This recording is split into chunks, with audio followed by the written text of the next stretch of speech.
Hello, my name is George Urbana. I'm an astrologer, and this is an update for the current transits for the 17th of February 2024. So we are now coming out of a lot of Pluto conjunctions. There's Venus conjunction Pluto transit today. As Venus moves into Aquarius, Venus will be conjunction Pluto for the rest of the weekend. And this is the last time any planet is conjunction Pluto before the full moon on the 25th or 26th. So what was this Pluto aspect about? Why did we have all these planets conjunction Pluto? What was the purpose? And why is there a connection between the North Node and Chiron? You see, if you study astrology and you try to understand what's happening in your life or even in the lives of others around you, all you need to do is to ask yourself the right questions. Why are these transits happening? What's the point? Well, the point is the result. What is happening for you is that Pluto is exposing deep-rooted issues.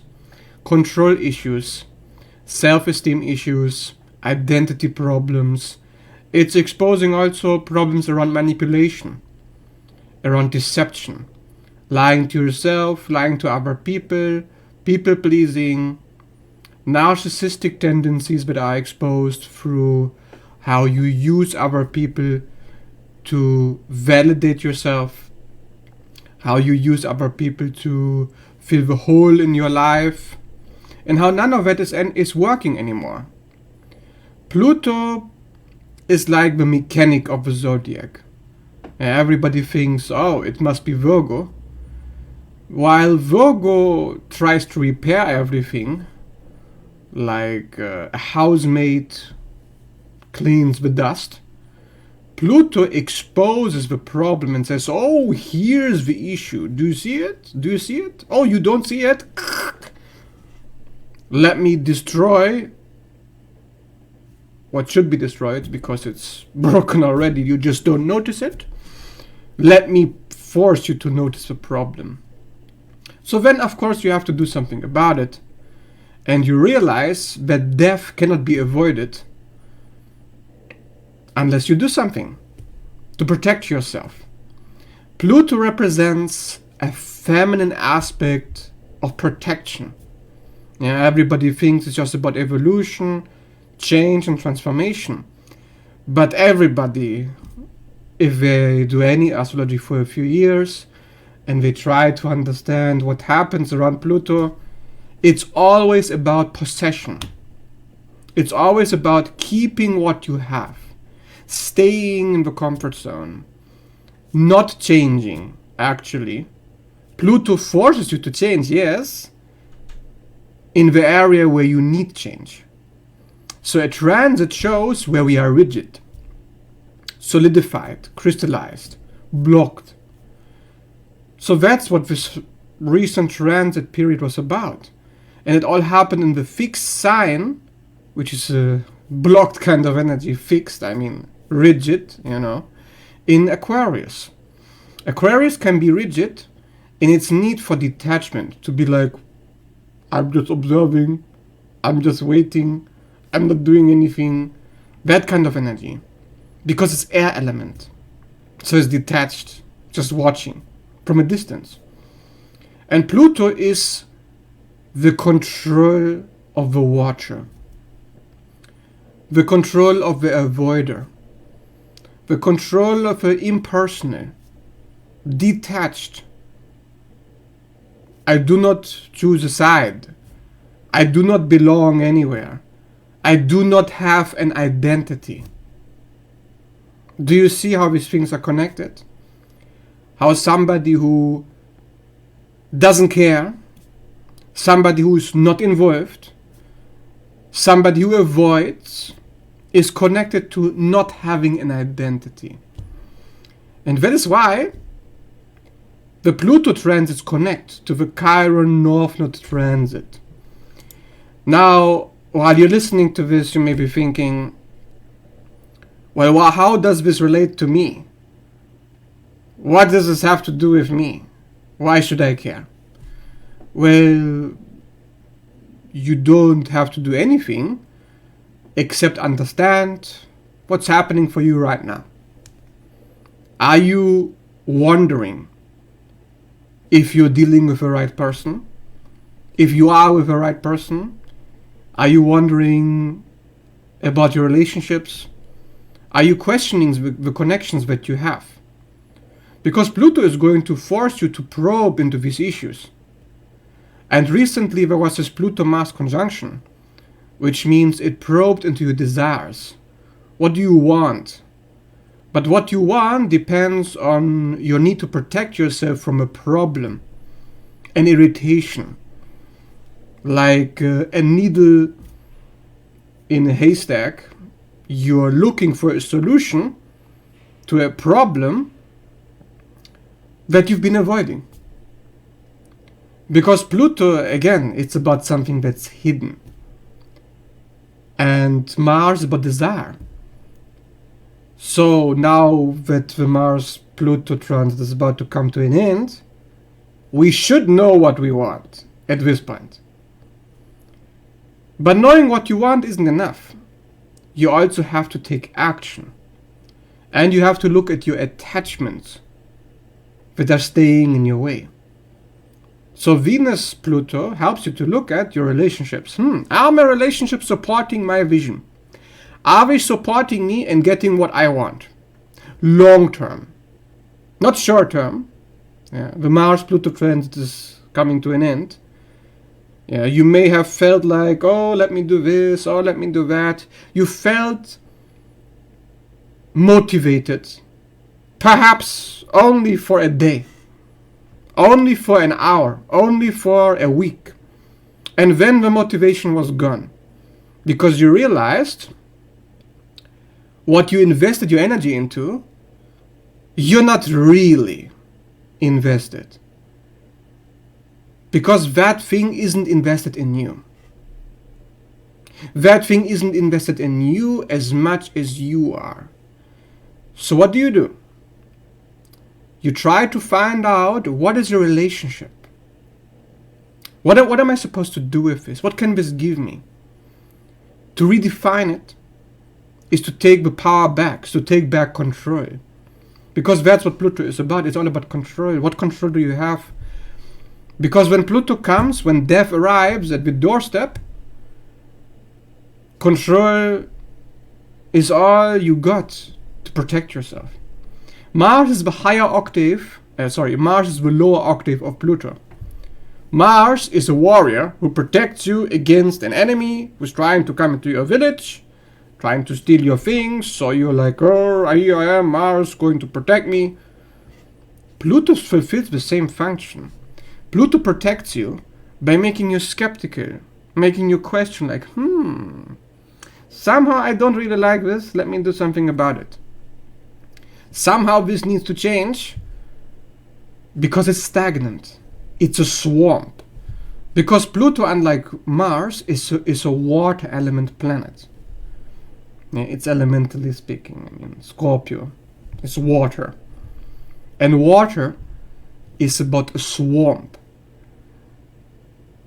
And there's a reason why Scorpio is ruled by both Mars and Pluto, because to clean the swamp, which is fixed, rigid, crystallized, fearful, afraid, I'm gonna be like not moving, you need fire to electrify the swamp so it starts moving again, to clean the water out.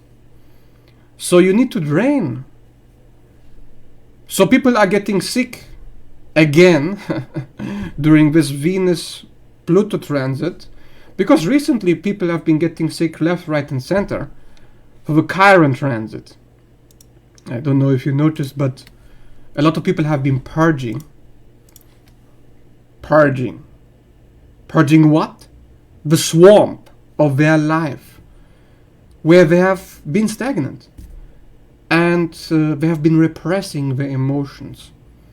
Pluto is the asset is the alchemical combination of fire and water, which creates acid, which comes from the bottom like a volcano waiting to erupt. And when everybody's complaining, oh, I hate Scorpio, they always complain about something. They're complaining about the thing that you should be complaining about, unless they are lesser evolved and they're a fucking shit show, and they are just complaining about things that aren't even there. I'm not talking about those Scorpios. I'm talking about your partner inside you, not outside of you.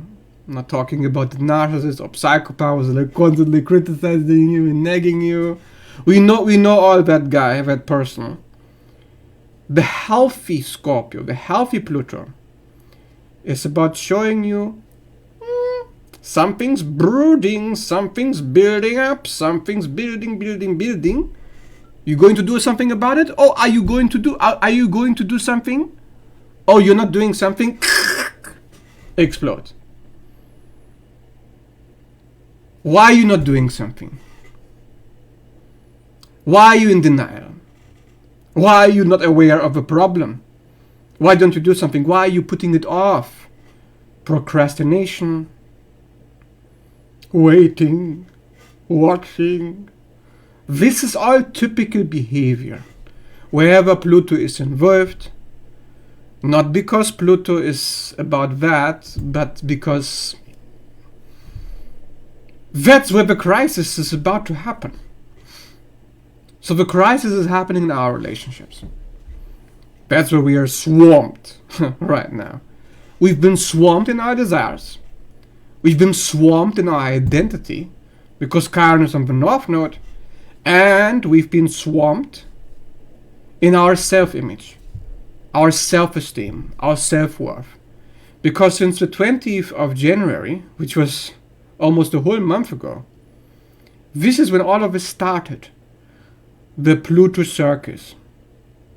Yeah, you can call it what you want. I just call it the Pluto circus because it's short-circuiting your body, short-circuiting your brain, telling you, oh, here's something to be annoyed at, oh, here's a problem, until you explode.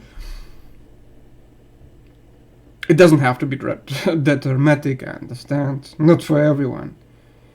Especially if you have prominent transformative energies in your life. Okay, let's say you are a Plutonic person, like me. You will not have any problems with this transit. But let's say you are a more positive-oriented individual. Yeah? Because a Scorpionic person, a Plutonic person, is negatively oriented. Okay? The reason why somebody gets into going after criminals, working in the law, working in the police force, I'm not talking about narcissists because there's lots of narcissists in these professions, unfortunately, and in medicine, surgery. The reason why the healthy, not the pathological, person goes into these jobs is because they're negatively oriented. They're trying to look for problems because they like to fix problems. They're problem solvers. A problem solver, they're always going to look for problems. Why? Because it has a protective function. Again, Pluto is about protection. The protection you don't like. The protection that requires you to do something that requires a lot of effort, a lot of energy, a lot of vulnerability, actually. Vulnerability. So, lots of people are coming at a low point. Because when I say really low point, I mean if you are not a negatively oriented person like me, if you're not looking for problems, the problems will overwhelm you, will swamp you, if they haven't done this during this Pluto transit period. Because a positively oriented person is somebody with prominent masculine placements, like Libra, Sagittarius, Gemini, and to a lesser degree, Aquarius. I don't count Aries and Leo because, just from personal observation, they're not really into denial. The signs I just mentioned, they're the most denial-prone signs. And you probably noticed I didn't mention any water or earth signs, because they're feminine, water, earth. They're negatively oriented signs. Only positive oriented people, really only positive oriented people have problems with Pluto. Unless you are brainwashed. Let's say you are a Plutonic person like me, but you grow up with air sign parents. You grow up with a Libra and a Gemini like me, or you grow up with Sagittarius and Aquarius parent. You're gonna be prone to avoid problems as well. Because these positive signs, they don't care, really, about the circus in the background. They don't care about the swamp because the swamp is not the area of expertise. But I find, this is gonna be triggering to some people, but this channel is about honesty, it's about learning, it's about understanding astrology. So I'm going to tell you, even if it looks bad on me, I'm going to sacrifice myself for you. But anyways, the thing I want to say is, most people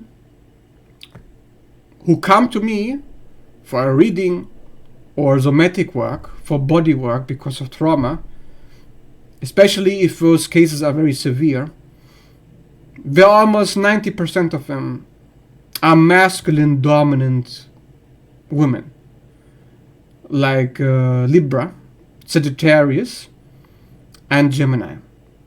Now these people usually have the most problems when they come to me. If somebody with prominent Scorpio or Cancer comes to me, they've already done half the work that I want to do with them. They've already done half of it. And then they come to me and then they're on the elevator and they're gone. Boom. It gets fixed really quickly with those people. No problem. But prominent masculine signs, positive oriented people who are not looking for problems, who just want to have a good life, these are usually the people who have the most problems. So if you belong to those people, if you have a dominant masculine chart, maybe you can identify with the fact that you do not like Pluto, or you do not like Scorpio, or you do not like crisis, you don't like to feel bad. I think that's really the problem. Feeling the acid, feeling the swamp, feeling, oh, something's actually bothering me. I wonder if I should do something about the feeling. To work with a feeling, most of society, let's face it, they hate that. That's why they hate Scorpio. That's why they hate Cancer. That's why they hate me. Because, look, I'm feeling that you're not well. Maybe we should do something about the fact that you're not well. Maybe there's a problem that we should fix because you're not really feeling good. So, But then the person's like, no, I just need to get over it. I just need to keep working. I just need to focus on the positive. And before they know it, they get some fucking disease. Yeah, they get cancer. And then they come to me and they're like, oh, I've been in this for so many years. I should have done something. I think I need help. I don't know what to do. You're right. You should have done something in the beginning. When the first little problem appeared, you should have done something there already, but you've been waiting. Oh no, let's just keep going and ignoring. On and on and on and on, until Pluto is coming for you, in the same way that Saturn comes for people. You know, everybody thinks, oh, Saturn is coming, the karma is coming. Well, what about Pluto? What about your emotions? What about your swamp, your mucus, your water? That's coming for you during these transits. So if you have problems with these transits, the swamp that's been building is not new. It's an old pattern of avoidance, manipulation, deception, lying. These are the things that are all connected to Pluto's shadow. These are connected to the 8th house. Because I work also with Plutonic people, so I know from experience that unfortunately Plutonic people can also be big liars. Not necessarily to themselves, they're quite honest with themselves. Yeah. Unlike the positive oriented people who are not honest with themselves. But the Plutonic people are lying to others because they're surrounded by people who love to be in denial. So they need to lie, to walk on eggshells. So the malignant tyrant, the controller, the narcissist, the psychopath, the fragile person doesn't get upset about the problem that's factually there. So that's why Pluto is heavy. Yeah, Pluto doesn't have to be heavy. None of these transits really by definition are. It's society that makes it heavy.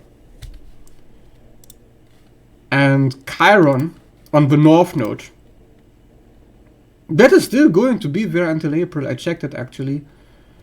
Because Chiron is so slow moving, is going to last there for over a month. So that's how much time you have to ask yourself, what character do I identify with? Am I a problem solver? Am I somebody who is Plutonic? Am I psychotherapeutic? Am I a healer? Or am I part of the shit show? Who am I? What am I? What is my function? Am I an underdog? Am I a sidekick? You know, always looking up to the hero, looking for a hero to support? Or am I, because I'm too afraid to be the hero myself? Or am I the princess? You know how in the Disney movies the princess is always being saved by the prince? So are you waiting for somebody to save you? To just make yourself really attractive and then be like, yeah, I wonder when the prince will finally come for me. When am I going to be saved? Don't you see my worth, my value? Don't you see? Or are you the strong, silent, stoic type, the toxic masculine, who keeps everything inside, who says, I will sacrifice myself, and then they will not be grateful for me, they will not reward me, but I will sacrifice myself anyways, doing my thankless job? That kind of identity. What identity disorder do you have? Because Chiron is going to strip it away from you, to see what's underneath. What do you really want? And then Chiron is going to force you to become that thing that you really want to become. So your external, your physical, your body can reflect the internal. You know, most people are distorted quite severely. There are very strong discrepancies between the inner and outer, you know. Like I work, for example, with lots of positive-oriented people who put on a shadow persona, like a sweet innocent facade, or a smiling facade, or a clown. Look at me, I'm so funny, right? So everybody will be entertained, everybody will like me. So these rigid personas, they take over the person and they dictate a person's life, and a person's sense of identity is derived of how entertaining can I be? How much are people going to like what I have to say? So I must say it in this way, not that way. Oh, that way is my way, but no, let's not do that. They don't like it. So then Chiron comes to the surface and says, you've been doing that for so long, let me make it really bad for you to stay there. Let me make it impossible to stay in that situation, in that facade. So you need to consciously work with that. You can't just be on your ass, sitting down and be like, yeah, I'm just gonna wait until the transit is over. I don't want to deal with my identity. I don't know who I am. I'm nobody. Ram Dass. I took my courses from Ram Dass, from his books. I listened to Eckhart Tolle. They told me this is just my pain body. I shouldn't be dealing with that at all, since it's just my ego, right? And ego is pain, and ego is lower, and lower is not higher, and I'm higher because I am so spiritual, delusional piece of shit. So of course there's a lot of people going through identity crisis because we're surrounded by the brainwashing. The brainwashing is not going to come to an end. People are going to continue to punish you, to try to put you down for telling things your way, for telling your story, your emotions, your feelings, your darkness. So what is that darkness? So what character do you resonate with? Do you resonate with being nobody? I know it's an identity disorder. I'm sorry to say, but you're not nobody. Resonance comes from within. It comes from the heart. The identity is not mental. It's not. If your identity is mental and you think about it and then you're like, I want to be this because it gives me favorable outcomes, then you create an identity disorder. Identity is not supposed to give you favorable outcomes. Identity is supposed to represent you. Whether you get favorable outcomes or not, nobody can say. Maybe people are not going to like it. Most people certainly do not like my identity, because the character I resonate with, I can't even talk about it because people are like, oh, you think you're better than me? I'm sorry, but I am better than you. Since you're so invested into being worse in order to lift you up, to be on the pedestal of the humble, virtuous, nobody piece of shit that you base your self-worth on. And I'm here to expose that shit show, to show you not to take that rigid personality so seriously, so you can actually understand that most people will not like what you have to offer. And it's not negative. It's not, you're so negative, you're so narcissistic. Fucking look around. Look at the fucking monkeys around you. Look at society. Stop the rose-colored glasses. Wake the fuck up. Because most people are an enemy of the true self. How many times do you need a Pluto transit? How many times do you need Chiron to make you sick of the shit show? To make you sick and in depression? And how many depressive periods do you need? How many crises do you need to fucking realize you're surrounded by enemies? No, I'm not talking about people necessarily. I'm talking about programs, structures, shadow personas. Everybody's just putting up some fucking facade, and then if you do not play by the facade, you have a problem. And if you talk about it, you're angry. Yeah, you are angry. If you're not angry, what the fuck are you doing? You don't want to be angry, then you don't want to be yourself.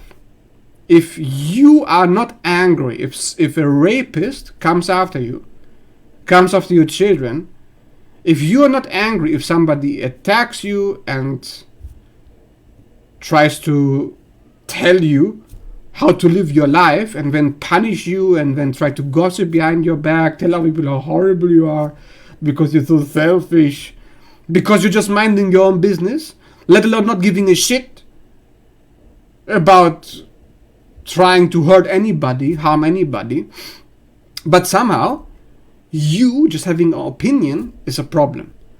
But of course, we have been so brainwashed that we need to act like everything needs to be positive, everything needs to be good. Oh, we need to look at the bright side. What for? Bright side? The bright side is the problem. The bright side is that there's something to be fixed. Thank you for seeing the problem. Thank you for acknowledging. That's a bright side. Oh, you don't want to acknowledge? Then what's bright about that? Bright is the light. Yeah, bright is I shine the light on what's happening. Bright light on a problem that you don't want to deal with because you're like, oh, I'm a flamingo with my head in the ground, and whatever anybody tells me about, I don't like my job, I don't like my relationship, I'm being mistreated, yeah, but I need something. I mean, it's scarcity consciousness, really. You're settling for scraps. You're subconsciously convinced that if you're not always positive, the negative is going to overwhelm you. So who's really negative? I am? I don't believe for a second, not for 1 second, that the negative is going to overwhelm me. So I can talk about it as much as I want. I can be as negative as I want. I can be as angry as I want. Because not for 1 fucking second do I believe that it's going to be a problem for me. So if anybody comes to you and says, oh, you're a problem for being negative, this is their problem. They have a problem. You don't have a problem. But then, of course, everybody gets so fucking mad. Everybody gets so fucking triggered. Everybody's looking at you like, you're the devil. You're evil. You're evil because you try to bring the truth. Saturn, Pluto, malefics. Nobody likes them, nobody wants them. And yet everybody is going to 9-to-5 jobs, selling their soul to Saturn every single day, worshipping him as they worship the money, as they pay their bills for things that they don't need, because they're so obsessed with spending their hard-earned money, which they do not respect. And then they try to manipulate and control their partners, trying to put up a facade and call it a relationship, to try to deceive their partner into believing that they are exactly how the partner wants them to be, which of course they are not. And then they tell you, oh, you're Plutonic, you're Saturnian, you're a problem. Meanwhile, they've been doing Saturn-Pluto related things the whole time. But it's the shadow that has taken over their life. It's the deception, the denial, the delusion. So that's all you see. That's all you can see if you look around. Where's the people who actually have their shit together? Where's the people who are strong? Where's the people who are healthy? Where's the people who are successful? I don't see them. I don't know where you're looking. But me personally, I know maybe 1 or 2 people who are like that, including me. So I'm one of those 1 or 2 people. So whoever fuck is the solution to the problem in the people, because most people bring the problem to you. And if you convince yourself that me saying that 75% of the humanity are hijacked is somehow being negative and delusional and paranoid, then you're delusional. And I hope for the sake of God, Chiron is coming for you and going to make you fucking physically ill.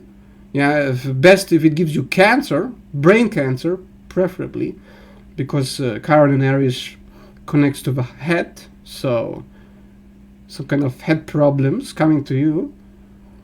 So your brain can start functioning again because you got frontal lobe damage. Because Aries rules the third eye. Identity rules the third eye. Identity rules the truth. It's connected to justice. Justice demands retribution. Justice demands revenge that you are trying to suppress by telling people, oh, leave your ex alone. He abused you, but who cares? Don't gossip. Then fucking gossip. Oh, they don't like your gossip. Start gossiping. Gossip the truth. Your ex is smear campaigning. The narcissist is abusing you. People are manipulating to you. Start to be a Plutonian. Collect their screenshots. Record their misgivings. And bring justice to them, because somebody has to do it. What are you doing? Ignoring people's actions. Ignoring the problem over and over and over again. Expecting like a mad person that something's going to change. Oh yeah, you just need to think positive. Just move on. Forget the past. Let go of the past. Let go of the past. Meanwhile, the past is still happening for you. You're getting the same relationships. People around you are not changing. So the past is repeating over and over and over and over. But let go. Let go, and it will stop. Magically, you will arrive in 5D. The Rainbow Bridge is this guy, his YouTube channel calls it. And you can leave 3D. And you somehow get into a delusional bubble where everything is always right as rain and nothing bad ever happens to you. Right?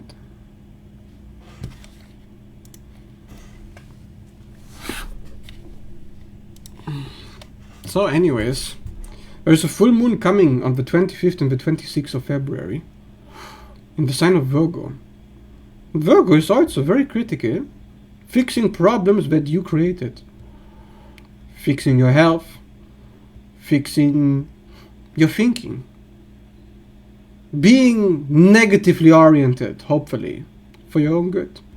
Because when the sun moves into Pisces, which is going to be in 3 days, as it is now, it is in 28 degrees of Aquarius, will be in 29 degrees on the 18th. So this is a void course period. Nothing really happens during that period. So I can talk your ears full and not really say anything. Because nothing is happening, really, until the sun enters the sign of Pisces. And then things start to go again. And thank goodness we are in a water sign. Because then you can really do some self-healing and some soul-searching.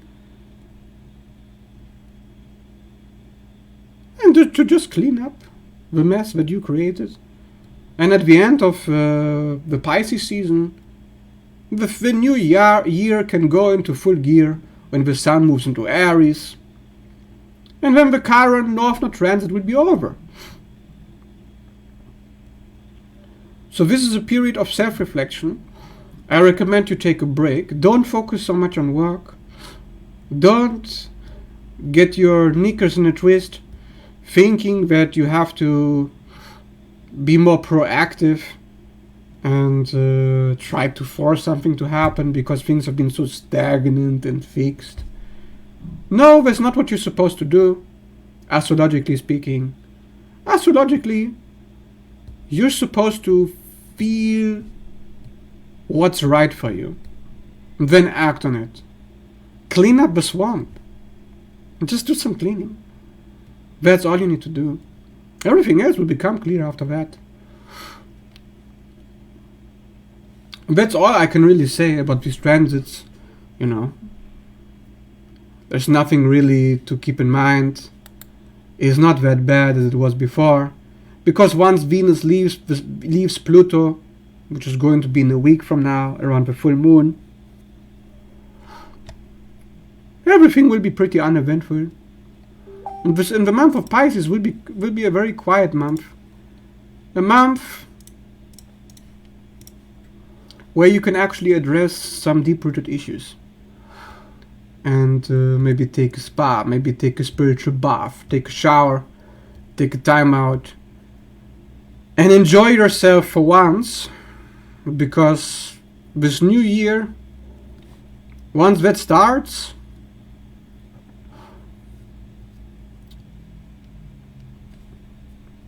you know, we are not in 2024, astrologically speaking. That year is not going to begin until the end of March. So New Year's resolutions, they should happen after your little healing session is completed. This Chiron North Node transit is over. That's all I have to say about that. And there's a lot of water element energy. There's no fire. There's no movement really. There's no motivation. Motivation is at an all-time low. So don't be shocked if it is more difficult than usual to get physical. I mean, look at the weather, it's still winter. Anyways, that's it really for this video. If you found this video helpful, leave a like and subscribe if you're watching this on YouTube. And if you're interested in personal reading, I do personal chart readings, full natal chart readings. You can reach out to me on Messenger. You can check out my services on my photo album page on the Facebook page of my channel. And see you in the next video.